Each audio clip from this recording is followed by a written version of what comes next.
Yeah. So what about turning the other cheek? Now let's read it. Go to Matthew 5, read 38 to 42. Matthew 5, 38 to 42. Because I want to show you, Jesus practices what he preaches, right? Yes. You have heard that it was said, eye for eye and tooth for tooth. But I tell you, do not resist an evil person. If anyone slaps you on the right cheek, turn to them the other cheek You see also. what eye for an eye is before you move on? It's vengeance, right? Yes. I want vengeance for what you did to me. Eye for an eye to, See, Yeah. you see it, right? So you see what the context is? Vengeance, Yes. avenging myself from you harming me from harm, Yes. right? Because if you take my eye, then I want vengeance. I want to take out your eye. Yes. So understand the context. Trying to get even with someone, getting vengeance for an offense against you, right? Yes. So it's being offended and trying to now get your honor by getting vengeance back at the person who's offended you, right? Yes. Okay, now read on and see. Okay, but an eye for an eye, tooth for a tooth. But I tell you what, Do not resist an evil person. If anyone slaps you on the right cheek, turn to them the other cheek also. And okay, if now anyone... everyone slaps you on the right cheek. And I want you to use your imagination. Stop right there. You don't need the rest of it because it says if someone asks for your tunic, right? Then if anyone asks for your tunic, give him your cloak. You get it. If he says walk a mile, walk an extra mile, right? Okay. Now that's what the Romans would do. Actually, in the historical context, when Romans would come to a city, they would say, "You Jew, give me your tunic. You Jew, carry my stuff for a mile." Because by law, the Romans could do that to you, right? Okay. So what is Jesus saying? Go 2 miles. Oh, he wants your tunic? Give him your cloak. Do you know why? I don't know. Because in that way, you soften the heart of the Roman from not being prejudiced against you because he thinks you're beneath him because you're of a different race. Okay. You see the beauty of our Lord's wisdom? Yes. It was the law at that time that if a Roman contingent entered a place, they could command the people, say, "Hey, come here, give me your tunic. You carry my luggage a mile." So they're obligated to do it. And the Jews hated the Romans and would oppose them only to their destruction because they had no power. The Romans could kill them or imprison them, right? Yes. Because the Romans hated the Jews especially. So what is Jesus saying? Do you want to win them over? Then when they give you ask you for a tunic, give them the cloak. Kill them with your kindness to catch them off guard because they're expecting a violent reaction and they're expecting you to complain and they want that. They want to see you angry. But when you respond in love, you discombobulate them, change your attitude and catch them off guard. Yes. You understand this principle? Yes.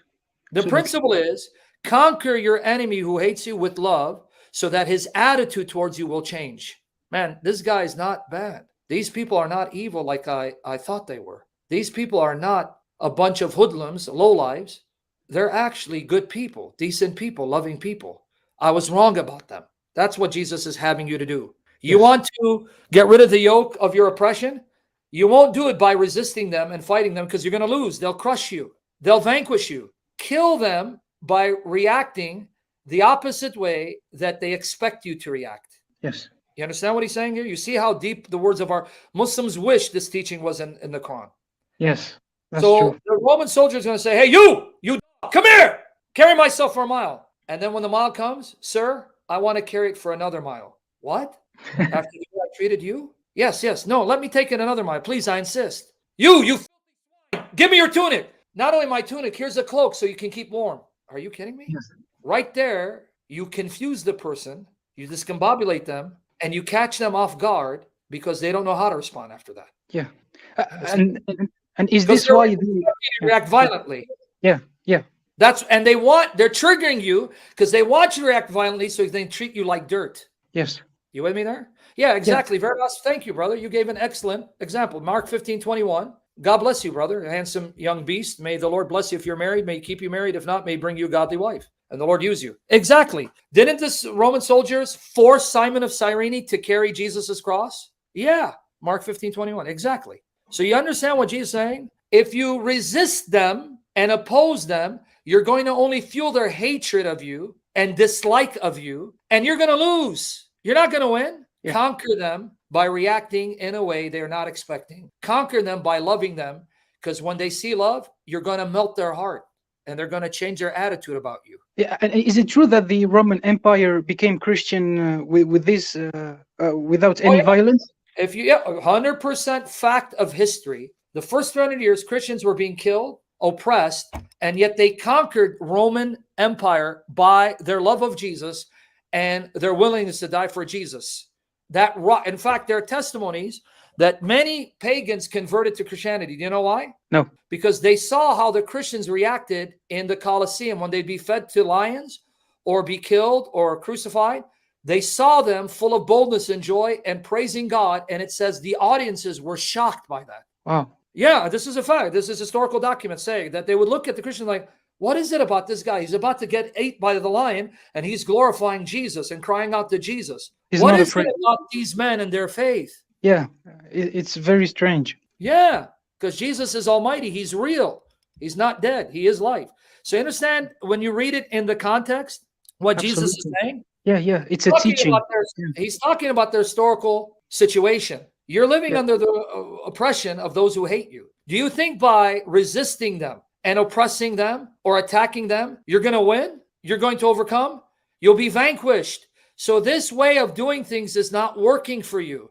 Now try my way. Conquer them with love like he conquered me with his love, like he conquered you with his love. Yeah. Why do you think I'm in love with Jesus? Yeah, absolutely. Because his love conquered me. His love makes me, see, I'm thinking about it, I want to cry. His love and compassion humbles me and makes me want to love him and live for him and die for him by the power. That's why I pray, Holy Spirit, please, without you, I can't do it. I will fail Jesus, but fill me because I want to love Jesus the way he deserves to be loved because he's beautiful and loving. Yeah, we can't do anything against his love. That's what happened to me. That's the 2 Corinthians 5:14. Paul says, the love of Christ compels me. His love forces me to do what I'm doing. Notice his love, not his tyrannical power. Hey, his love forces me because how can I resist him? How can I not do what he asked me to do in light of how much he loves me? Yeah, it's impossible. You know what happened to me and to my friend is that we wanted to destroy Christianity in any way possible, but we couldn't. Amen. Because Jesus is almighty. He's real. Yeah. Muhammad is dead and buried. Jesus is alive. So now you appreciate what the passage is? Absolutely. Yeah. Now let me go a little deeper. Now I got this insight from a New Testament scholar. I don't agree with everything he says because he's too liberal, but he was examining in light of this historical context. Now these information I gave you about going a mile, that I picked up from people who know Roman society at that time. But this one I got from N.T. Wright. And I was blown away because he's right. Because the context is clear. The people of God are living under tyranny and oppression, right? Yes. So to resist them, meaning to fight back, if they strike you, you strike the eye, you're going to lose. And they're going to hate you more and oppress you more, and you're going to justify their hatred of you. See, these dogs, they deserve what we're doing to them, right? Yes. Isn't that how we feel about the Muslim terrorists? Absolutely. These tools of the devil who go rape women and children, we feel justified in hating them and wishing God's wrath on them, right? Yes. Okay, but that's what Jesus is saying. Don't justify in their minds that their hatred of you is right by responding in anger and violence, because that's what they want you to do to then justify how they're treating you. Don't fall for that trick. Yeah, it's like playing a chess game. Yeah, it's a strategy. And God is not, and Jesus is not saying be fake. He's saying no, be real, forgive and love them because your love will conquer them.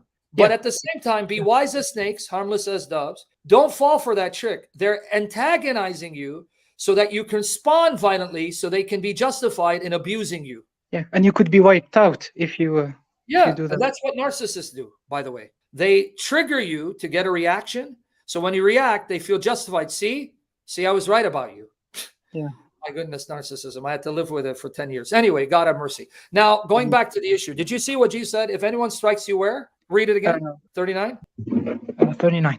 Do not resist an evil person. If anyone slaps you on the right cheek, turn to them the other cheek also. Okay, now, think logically because you're intelligent. And I mean that. God has blessed you with an intelligent mind. May he sharpen it, perfect it, to use it for the glory of Christ.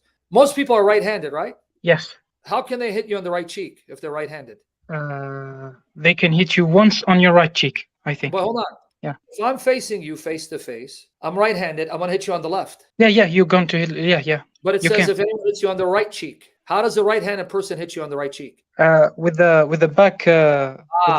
Backhand. Yeah. And that's what they would do. They would backhand you to show you that you're like a woman or like a dog. You know, like when you backhand someone, that's the greatest insult, right? Yes. In other words, if I backhand you, I'm saying you're not even man enough for me to punch you or slap you with my palm. You're just like a little girl, a dog, backhand you, like, get, you know? Yes. Yes. And that's what they would do. They would backhand people to just belittle them even worse. It's bad enough that you slap me, but when you backhand me, that's even worse of an Yes. insult. Yes. So what did Jesus say? Don't strike, give them the other. Now, this I got from N.T. Wright. We have to give credit where credit's due. Now, what's amazing about that? Watch this. Wow.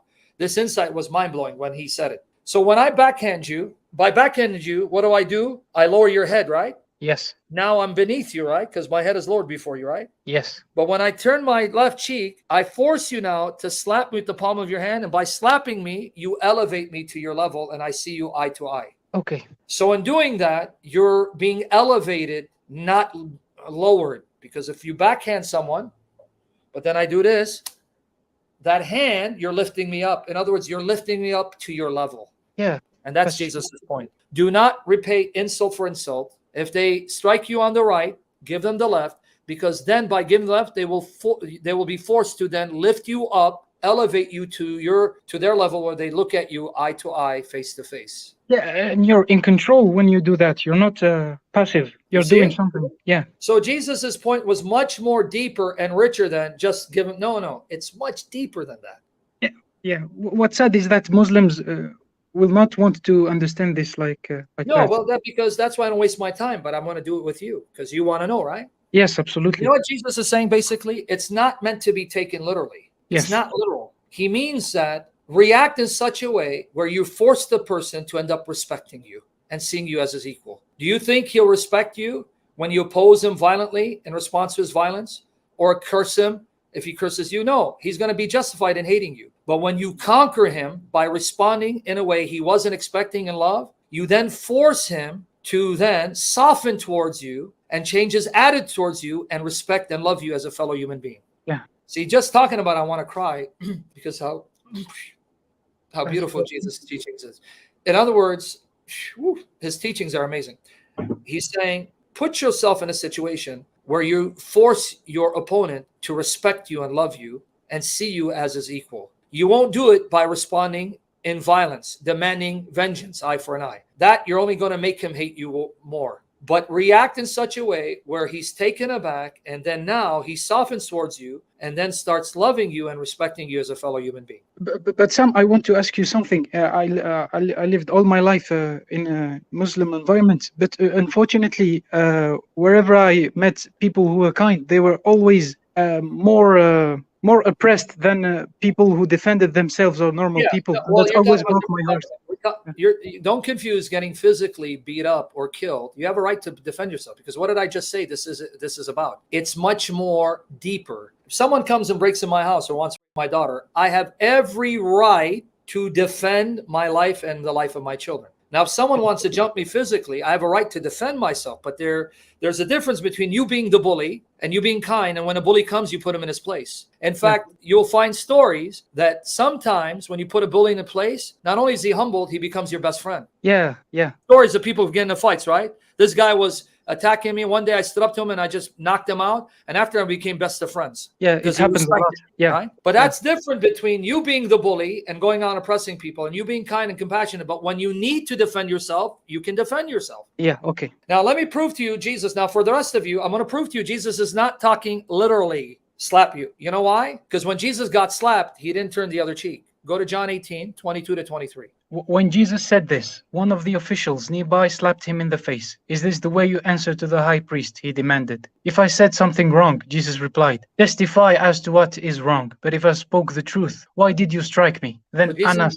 Cheek, huh? Yeah, he defended himself. Then Annas. Yeah. Oh, wow. But I thought Jesus said turn the other cheek. No, you didn't understand what I meant. Oh, I see.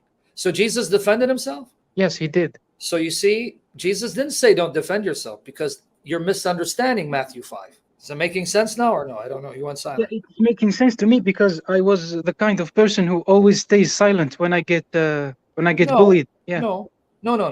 You have a right to stand up for yourself.